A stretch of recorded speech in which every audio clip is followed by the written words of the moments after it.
Là-haut sur la montagne est un petit village corse, Sermar. Sur la montagne, des châtaigniers, des chênes, des genévriers. Des petits ruisseaux qui errent parmi les cistes, le thym, les immortels.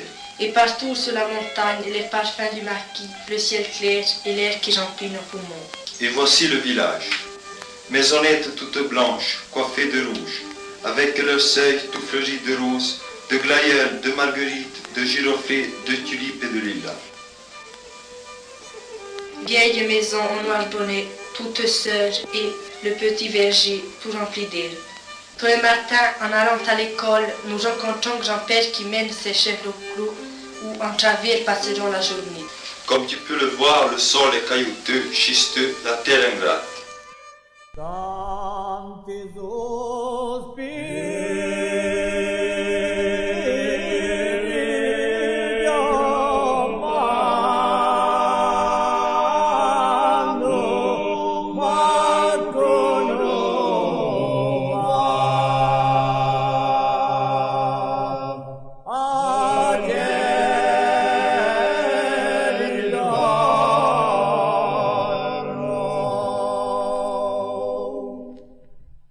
Voici une vieille maison. Ses murs sont liés à l'argile et parfois crépis à la chaux. Au rez-de-chaussée, l'entrée principale donnant sur le cellier. À gauche, les tables, à droite, le poulailler. Au premier étage se trouvaient les chambres.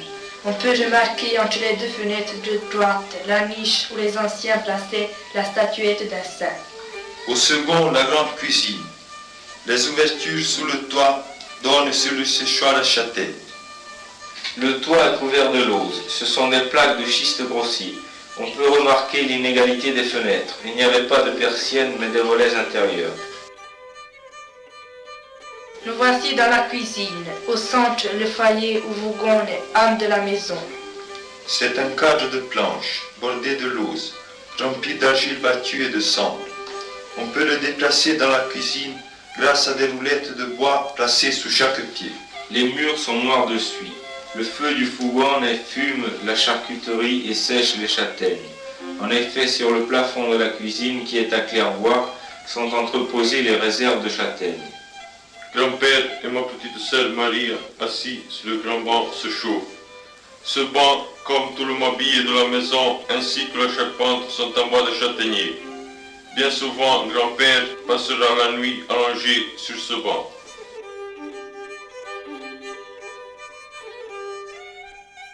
Avec mon âne, j'ai ramené des châtaignes. Sur mon mulet, j'ai ramené une charge de bois. Maintenant, nous les ferons boire avant de les mener au champ. Sur le sentier, nous les ferons galoper. Au champ, ânes et mulets seront entravés, ce qui est rare chez nous, où brebis, chèvres, vaches, juments vivent en liberté à la campagne.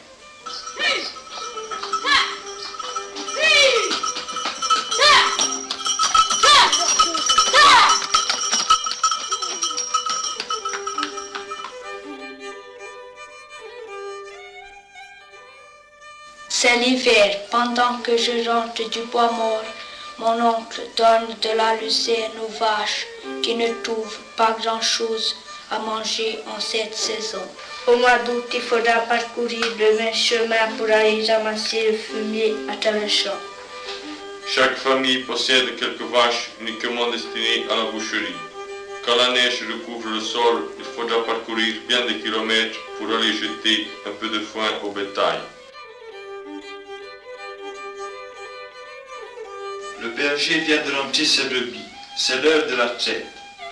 La brebis corse est très rustique et très bonne laitière. Le lait est vendu dans le village ou bien collecté par la société Roquefort.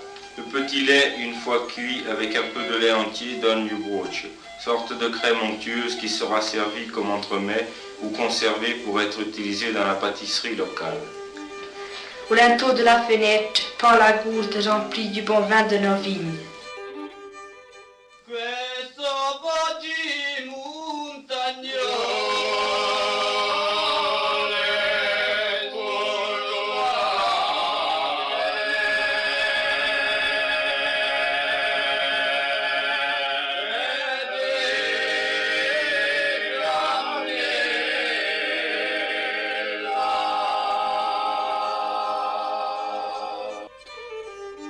Sur les coteaux vers les vallées, les vignes jadis prospères continuent d'être cultivées péniblement. Le blé a aujourd'hui complètement disparu. Seuls persistent autour du village quelques petits potagers et les basses couches se réduisent à quelques poules. Chaque famille possède aussi un ou deux poches qui font la renommée de notre charcuterie. Plus de bras pour cultiver la terre. Les champs sont maintenant en friche. Les quelques chênes-verts fournissent le bois de chauffage et les châtaigniers qui ont survécu à la maladie et aux abattages fournissent encore une bonne récolte.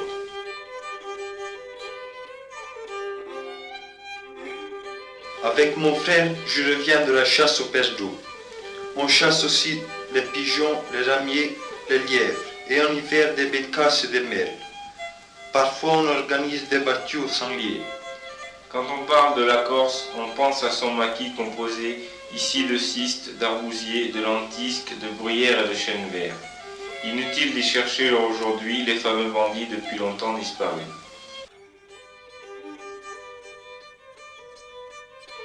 Midi à la fontaine.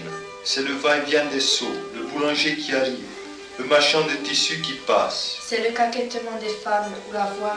Sous l'œil de ceux qui nous regardent vivre, de ceux qui parlent sans cesse du Sénégal, du Maroc, de l'Indochine ou de la guerre. Nos villages se meurent, les jeunes s'en vont. Seuls, quelques retraités retournent à la maison paternelle et entretiennent encore une lueur de vie.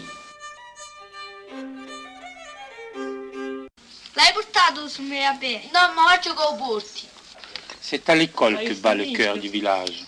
C'est autour d'elle et à travers elle que se maintiennent et notre dialecte et nos traditions. Ope, è giunto un pizzuto capellion con un maestro. Ma che sei la giunta chi fa? Andiamo a fare cosa? È un balicione. Oh!